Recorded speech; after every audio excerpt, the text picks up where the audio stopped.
Hello, Maeya TV. I'm Eligia, your host as usual. Today I'm with Russ Emmanuel, who is a director, filmmaker, producer, and we're going to talk about some of his projects that are upcoming, and as well as how he got to be in the LA entertainment industry. And yeah, we'll get to know him a little bit better. So how are you? Well, I'm great. Thank you for having me. Yeah. You know, Maeya TV, and yeah. Yeah.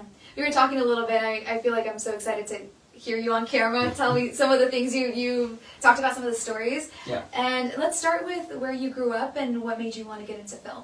Okay. So I grew up in Alameda, California. Well, I was born in Alameda, and I was 4 when I moved. We moved around quite a lot. So we moved between the U.S. and Japan. You know, I actually went to, we were talking about this, you know, before in Los Alamitos. Yeah. So went to McAuliffe Middle School. Shout out McAuliffe Middle School. We got two cool people here. Yeah. And then in 1990, in 8th grade, I moved to Kobe, Japan. And I was there from 8th grade to 12th grade. So I actually was a survivor of the Kobe earthquake that happened in 1995 there. And that actually, you know, very much affected me and my outlook on life. But yeah, that was a very devastating earthquake in 1995. And, you know, just, was it a day or two ago, at was it the Baltimore Bridge? Yeah. Yeah, so I just hope, you know, everybody there is okay. Yeah. We were talking about how we cross bridges to get here sometimes, and we're like, it could happen anywhere, and we're just like... It could happen anywhere. It's so delicate, right? They're so delicate. So, and then after I graduated, I went to USC, so fight on. Yeah, but I also took some UCLA extension courses, so there you go, I went to my rival school. And there I met my future filmmaking partner. His name is Emil Harris, and we worked on many films together, and he unfortunately passed away last year in July, and we were working on my current feature called Staycation. And yeah, he was the writer, he was the editor, and he was the director of photography. So he's going to get a big shout out when the film is done in a couple months, you know, because he is the other half of Staycation. Yeah, we're going to talk about that film and sort of the importance of it and how going forward, what you lived through with your partner affected, like, how the film got made. But I do want to talk about some of your other projects. This is your 6th feature, you said, right? Yes, it's my 6th. Yeah, so can you tell us some of the other ones that you worked on that have led you to do this one? Because this one was special because it was during COVID times, right? Yeah, we filmed this from 2020 to 2022. Yeah. So it was definitely COVID. We started filming Staycation in November of 2020. So that was the beginning of COVID, the height of COVID. So yeah. But before that, I did 5 other feature films. The first one was called PJ, also called Heaven's Messenger. And big shout out to my producer of my first 5 feature films, Howard Nash. Without Howard, I would not be here. And he hired me to direct PJ. This was back in 2006, 2007. We filmed in New York, right underneath the Williamsburg Bridge. So, you know, it was a big experience. And I was 29 years old, and I was directing actors like John Hurd, who was the Home Alone dad, and he unfortunately passed away in 2017. But, you know, to direct John, I directed actors like Robert Picardo, who was the doctor on Star Trek Voyager, Vincent Pastore, Halle Kate Eisenberg, Glynis O'Connor. And for a 29-year-old, you know, who has not done one feature film, and I live in, you know, I live in Orange County right now. But for 1 month, I stayed in New York, you know, out of my suitcase. And so, you know, 1 month, I'm pretty much by myself, and I'm directing all these name actors in my first feature film. And it was very daunting. Yeah. But it was such a great experience. And I remember one night, for a night shoot, it was like day 2. It was like 40 degrees, And because we live here in LA, that's cold, right? But all the crew and the cast, they're like, Russ, this is not cold. And I'm like, I'm freezing. And it was only after we filmed, after the fact, so we filmed for like 2 weeks, it went to the 20s. I'm going, okay, now I understand. Now I understand what cold is. Yeah. So that was my first feature. And then a couple months later, I did my second one called Chasing the Green, also called Big Shots. And that's a golf movie, and I know we were talking about golf. Yeah. But green in terms of money and green in terms of golfing. And that had Jeremy London, Ryan Hurst, had Robert Picardo again, and William Devane, who was, it was an honor to direct him because he was in Alfred Hitchcock's last film called Family Plot. So for me to, have an actor directed by Sir Alfred Hitchcock was such an honor. And after that one, I did Legends in Nathaya. So Chasing the Green we filmed in New York. And then Nathaya was my first feature, my third one, that I did in LA. We actually filmed at my parents' house in Huntington Beach. There you go. Yeah. Yeah, and that had Robert Picardo, had our main actor, Jared Young, who was a kid actor. To direct a kid actor is actually very different than directing an adult actor. So that was an experience for me. Yeah. And after that one, we did Occupants. And Occupants is also called Alterverse. And that one is the one that really hit big for me. And that again had Robert Picardo. So Bob, thank you for being in a lot of my films. But also had Brianna White, who's Aerith in the video game remake of Final Fantasy VII. And Michael Pugliese and Robert Picardo. And that one was a found footage film, my first found footage that I've done. And it took place in a house. And it's about a young couple and they see a parallel version of themselves. And that one won awards like at Shriekfest for Best Sci-Fi Feature. And because of that film, it really got me on the map for working on films I'm working on today. So one of them was The Assassin's Apprentice and Assassin's Apprentice 2, spearheaded by Paul Hickman, who is the head writer and executive producer of the franchise. And I guess we're going to talk about that because that's one of my current films. But I met him because of Occupants. And he was on set of Occupants. And so I built a lot of strong relationships. Another one, Troy Gabaldon, he hired me to do a film called Collar. So shout out to Troy. And yeah, I could go on and on. Yeah. So you worked with these big name actors as well. What do you think makes, as a director, someone behind the camera, sets them apart as actors that you want to work with again? To work with a name actor, you know that they know their craft, and then they bring their own creative ideas to the table. So, when I direct an actor of that caliber, I kind of know, I'm very confident that they understand what it takes to do filmmaking, especially independent filmmaking, which is, I think, a little different than studio filmmaking, where, sometimes, you may only have a certain number of hours to film, and you have to be really quick, right? And, they understand that. But on the other hand, to direct other actors, like up-and-coming actors, I love that too. Because they bring their creative oomph to the table. And for me, that's just, to work with any actor, for me, you see I'm getting goosebumps here just thinking about that. But it's like, it's a family. So I always say on social media, like my current film is Staycation, Team Staycation. My previous feature film is Whisper, Team Whisper. I do stuff like that because, again, it takes the whole cast, the whole crew to make it happen. I may be the director, and in case of Staycation, also the producer, but if I'm just one person, I'm not going to be able to make a film. It takes everybody. That's incredible. Okay, so are you the kind of director that likes to do like so many takes, or do you like to be like, oh yeah, we got one take, let's do one for safety and that's it?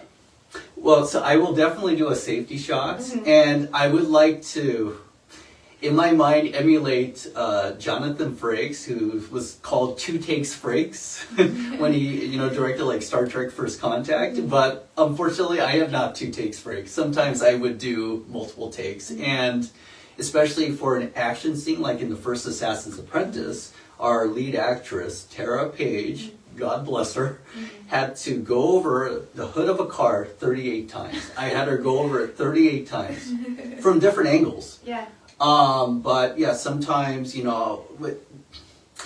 it's like a sixth sense, and when I don't feel it, the take, then I would do another one. Yeah, but I would definitely do, let's say if one take was wonderful and it was like 100% perfect, I would still do a safety, because you never know in post-production when you're editing the film if you need to maybe cut to the alternate take. Yeah. Sometimes that happens. Yeah.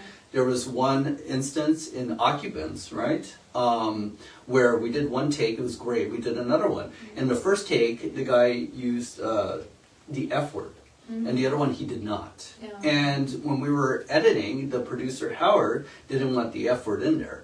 And we used the performance of the F word visually, but we used the audio take without the F word. And it actually fit into his voice. Oh, that's great. Yeah. It's just one of many examples. Do you feel like your style of directing has changed over the years? Hopefully for the better. Yeah? Like, do you feel like it's gotten easier, or is every project just different, brings its own challenges? I think every project brings its own challenges. So, like, when I did the Assassin's Apprentice 2, I had never filmed abroad, ever. And that one was the first film we actually filmed in the Canary Islands of Spain, which is kind of like the Hawaii of Spain. It's like an island chain off of North Africa. And, for me, that was an experience. It was like a skeleton crew, Paul Hickman, Tara Page, so the head producer, writer, Tara Page, the lead actress, myself, and one of our executive producers, Kyosuke Mukai. We flew separately, like I flew on like Iberia Airlines, and she flew on Norwegian Air, and, Kyosuke came from Japan. And we literally did not speak the language. We thought, just an anecdote here, people said, oh, they speak English there. Everybody's, you can understand everybody. Yeah. Nobody spoke English. And without Google Translate, we would not have gotten around. I mean, it was so ridiculous. Yeah, we actually ended up filming on a beach for that film. For the beginning 5 minutes of the film is on a beach. And that scene, that beach, was actually used in a lot of filming locations, including The Witcher. Yeah. And we didn't know until after the fact, and we're like going, wait a minute, I know that beach. It looks so familiar. We were just there. So yeah. Someone else had the same idea as you then. Yeah, so there's new challenges for every film, and I think that's what's exciting, because if you've been there, done that, then you get bored, and you want something new and exciting and creative. So every film has its, exciting challenges. Right before we get to all the locations of staycation, I do want to ask you, since you spent a lot of time in Japan, is there anything that sort of influenced your filmmaking from there? Anything that you brought with you? Yeah, my international view on life. I went to a high school there called Canadian Academy, and I was around people from all over the world. Literally, I have friends from all over the world. And for me, I have an international view of life, and whether it's my parents, God bless them, my husband that I married a couple years ago during COVID, and this is actually the suit that I wore. His name is Eddie. Shout out to him. He's Thai, and it just and I'm half Japanese and half white.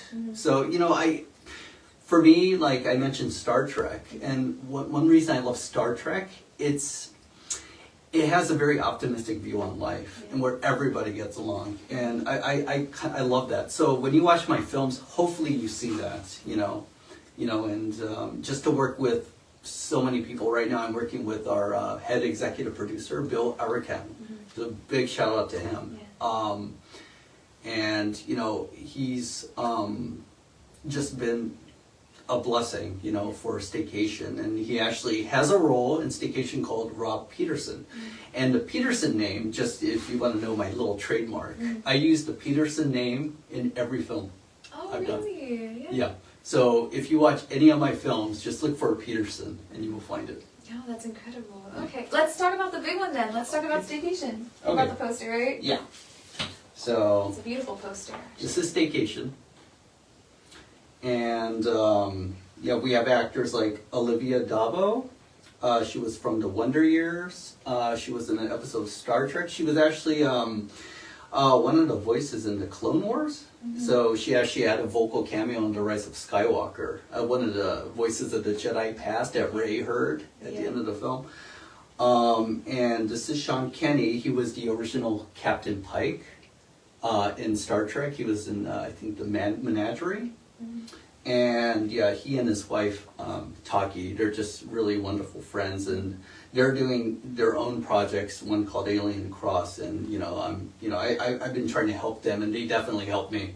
And he agreed to be in this film during COVID, and he didn't have to. So I was like really grateful. But we also have Eileen Dietz. She was Pazuzu in The Exorcist.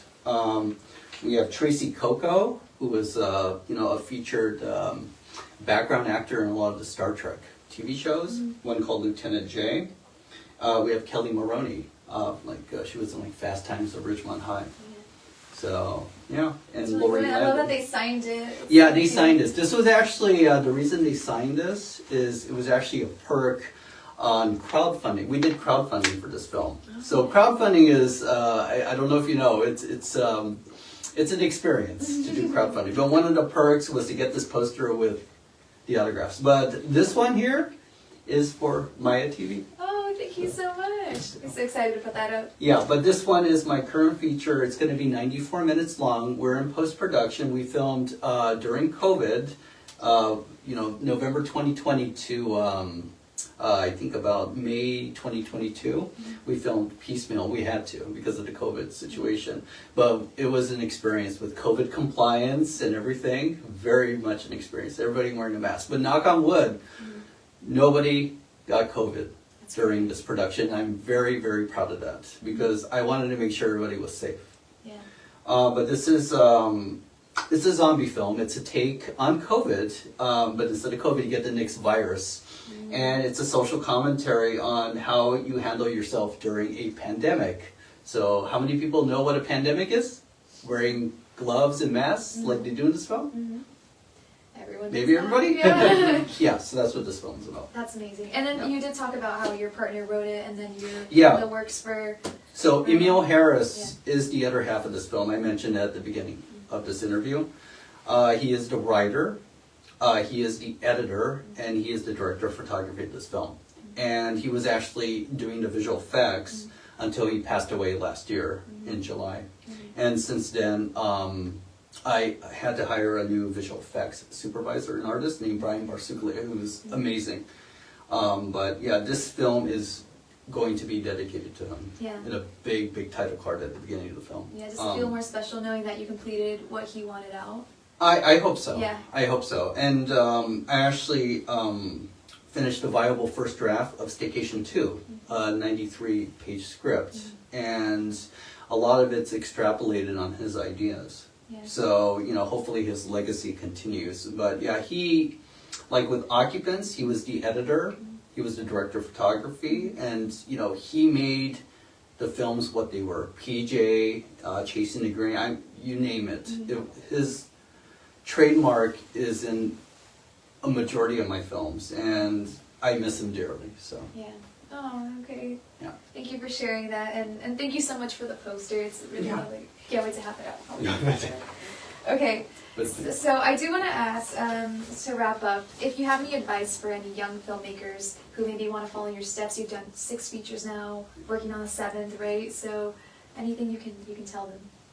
Well, I think it's easier now to make a film because everybody has their smartphones, and the smartphones are basically high-end computers, and you can film with them. You can film in, like, my phone is a little antiquated. It's an iPhone 13, but you could still film 4K resolution. With the Staycation, we filmed 6K, but 4K. A lot of when you distribute a film, I think you have to output now at least 4K resolution for the distributor.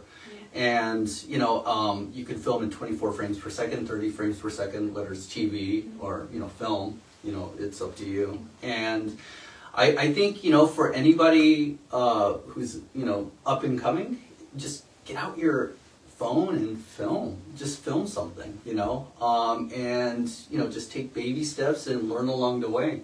Because, you know, you learn from, I guess, your mistakes. I do. You know, I make mistakes in every one of my films. I learn something new, you know, and you just have to improvise. And there used to be a film festival, a submission service called Without a Box. And you have to think without a box, outside the box, you know. And that's what I would say, you know. Yeah, that's really great go out there. advice. Thank you. And lastly, where can we find you on social so to keep up with your projects? Do you have a website? Yeah, so my production company is called Russ M Productions. That's a combination of my first and last names, Russ Emmanuel. So RUSSEM, M as in Mary.com. And there has links to all my films. I'm also, and it has links to my Facebook, Instagram, Twitter. Yeah, I'm all on there, so you can find me there. So check them out and check out the film Staycation coming out soon, right? And it was so lovely to talk to you and get to know so much about you. Thank you for your time. And you too. Thank you. Eligia. Eligia, yes. Yes, thank you. It's a hard name to remember. I appreciate it. And yeah, fellow McAuliffe, shout out McAuliffe. Okay, thank you so much to everyone for watching. It was so lovely to get to know you, and I hope you stay tuned for the next one, Maeya TV. Thank you so much, Maeya TV. Thank you.